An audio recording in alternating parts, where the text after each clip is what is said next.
Halo guys, welcome back to my YouTube channel.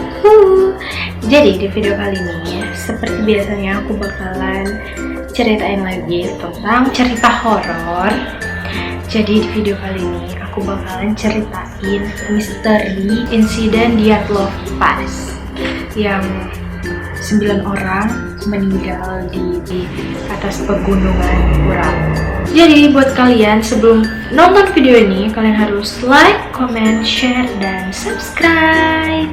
Jadi pada tanggal 20 Februari 1959 itulah terjadi insiden Dyatlov Pass ini, di mana 9 orang meninggal dunia tapi tidak ditemukan di satu tempat aja, dia berjarak gitu tempatnya. Oke, jadi kita mulai dari awalnya. Mereka ini bersepuluh. Jadi di dalam satu tim itu pasti ada yang namanya ketua tim, ya kan, ketua kelompok. Nah, jadi ketua kelompoknya itu namanya Igor Dyatlov. Selanjutnya, mereka ini 8 pria dan 2 wanita. Awalnya kan mereka 10. Jadi awalnya mereka memulai perjalanan pada tanggal 27 Januari 1959 untuk mencapai tujuan ke Otorten. Otorten itu sebuah gunung yang terletak lebih kurang 10 km ke arah utara dari lokasi kejadian mereka. Nah, jadi sebelum berangkat, satu dari mereka itu harus kembali pulang karena sedang sakit. Jadi di antara 10 itu cuma satu yang selamat, itu karena dia pulang. Jadi yang 9-nya itu semuanya meninggal. Nah, pada tanggal 31 Januari mereka sampai kepada di tepi hutan dataran tinggi. Di dalam hutan itu mereka mempersiapkan makanan mereka dan peralatan-peralatan untuk mereka mendaki. Selanjutnya pada tanggal 1 Februari mereka berencana melewati sebuah celah gunung dan berkemah pada malam berikut. Namun pada saat itu cuaca itu sedang tidak mendukung. Pada saat itu badai salju yang membuat mereka tersesat dan menyimpang ke arah barat. Jadi orang tuh mungkin mau ke arah timur, jadi ke arah barat gitu. Di situ orang tuh ke arah barat menuju puncak Kholat Shakh, oh iya bacanya. Nah, jadi kalau kalian tahu Kholat Shakh itu artinya itu gunung mati. Nah, orang tuh sadar kalau orang tuh lagi kehilangan arah, jadi orang tuh ya beristirahat di situ dulu untuk sementara waktu gitu. Nah, sebelumnya mereka itu diprediksi akan kembali pada tanggal 11 Februari 1959. Itulah sebelum mereka mendaki, si ketua kelompok ini memberikan pesan kepada Yuri Yudin, temen yang tadi sakit yang balik ke rumah, kalau mereka bakalan pulang pada tanggal 11 Februari. Namun pada saat itu ditunggu sampai 20 Februari mereka sama sekali nggak ada kabar, maka diadakanlah pencarian. Pencarian terus dilakukan sampai pada tanggal 26 Februari 1959. Nah, disitulah para pencari mendapatkan tanda-tanda bahwa mereka hilang di situ. Jadi mereka dapat tenda yang udah rusak di Kholat Shakh, di gunung kematian tadi. Namun yang anehnya itu, tenda yang rusak itu bukan dari luar, tapi dari dalam. Bayangin aja kalau misalnya kita bangun tenda rusak, kalau bisa diterpa angin atau ditimpa pohon, pasti yang rusak itu kan luarnya. Ini yang rusak itu malah dalamnya. Itu adalah kejadian yang sangat aneh menurut aku. Nah, selain itu mereka juga mendapatkan 9 setelan sepatu. Jadi mungkin masing-masing milik orang itu, orang kan bersembilan, jadi mungkin masing-masing milik orang tuh. Yang anehnya lagi, orang tuh mendaki tanpa pakai sepatu. Nah, dengan mengikuti jejak yang ada, tim pencari akhirnya menemukan 2 orang pendaki tadi, yaitu yang pertama namanya Yuri Krivonischenko dan Yuri Dorosenko. Jadi mereka cuma berdua.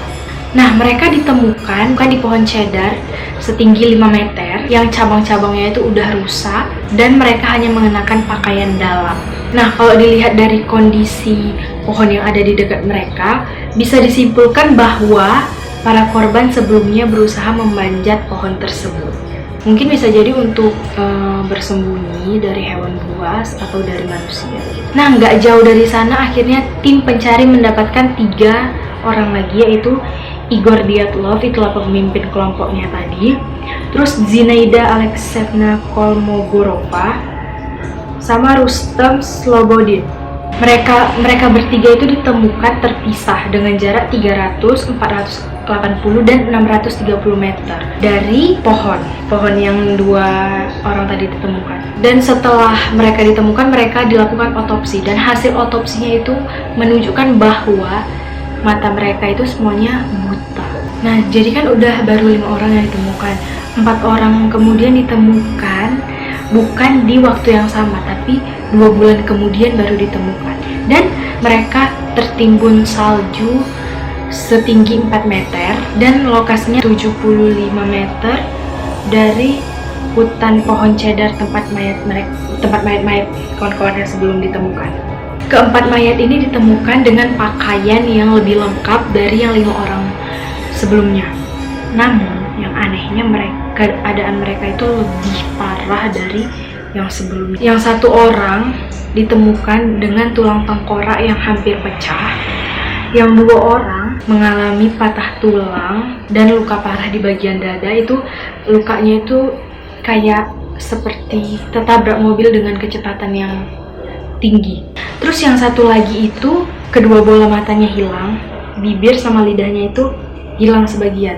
Dan tim pencari juga menemukan kamera ada di leher salah satu pendaki. Namun setelah diperiksa, kamera itu rusak karena terkena air. Nah, jadi banyak teori yang muncul setelah kejadian tersebut. Jadi yang pertama itu dugaan bahwa orang Mansi itu suku asli dari sana, menyerang dan membunuh para pendaki tersebut karena melewati batas tanah mereka. Karena orang itu kehilangan arah kali kan. Namun, setelah penyelidikan lebih lanjut, ternyata tidak ada indikasi bahwa itu benar. Karena yang ditemukan hanyalah jejak-jejak para pendaki. Gak ada dari suku Mansi itu nggak. Nah, kalau teori yang lain menyebutkan bahwa mereka ini diserang oleh beruang. Jadi mereka tuh panik hingga berlari keluar tenda dengan terburu-buru. Kemudian beberapa dari mereka memilih memanjat pohon untuk menyelamatkan diri. Hal ini memang menjelaskan bagaimana cabang-cabang pohon tersebut bisa rusak. Namun lagi-lagi teori ini dipatahkan karena tidak ditemukannya luka atau trauma akibat beruang. Nah, ini teori yang sering kita dengar kalau adanya kecelakaan militer. Jadi kita kenal sih dengan blockbuster bomb. Blockbuster bomb ini dapat meledak 1-2 meter sebelum menyentuh tanah dan menghasilkan kerusakan ya sama kayak korban-korban itu. Nah, ada juga beberapa laporan dari beberapa saksi mata yang melihat bola bercahaya di langit sekitar tempat kejadian, dan ini diduga akibat dari persenjataan militer. Teori tersebut juga didukung setelah percobaan peledakan menggunakan hewan yang matinya nyaris persis dengan beberapa korban, yaitu mata, bibir, lidah, dan beberapa bagian tubuh lainnya hilang. Nah, jadi pada tahun 1990-an, file-file Dyatlov Pass ini dirilis dengan cara tertentu kepada publik, namun dalam bentuk file yang sudah tidak lengkap. Berarti yang terkenalnya itu mereka mati karena adanya kecelakaan militer, itulah tadi bom itu ya kan, bola api itu yang meledak, jadi mengakibatkan mereka mati.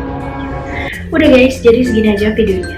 Jangan lupa untuk like, comment, share, dan subscribe. Dan juga jangan lupa follow IG aku @intanherfiza_. Oke, bye-bye.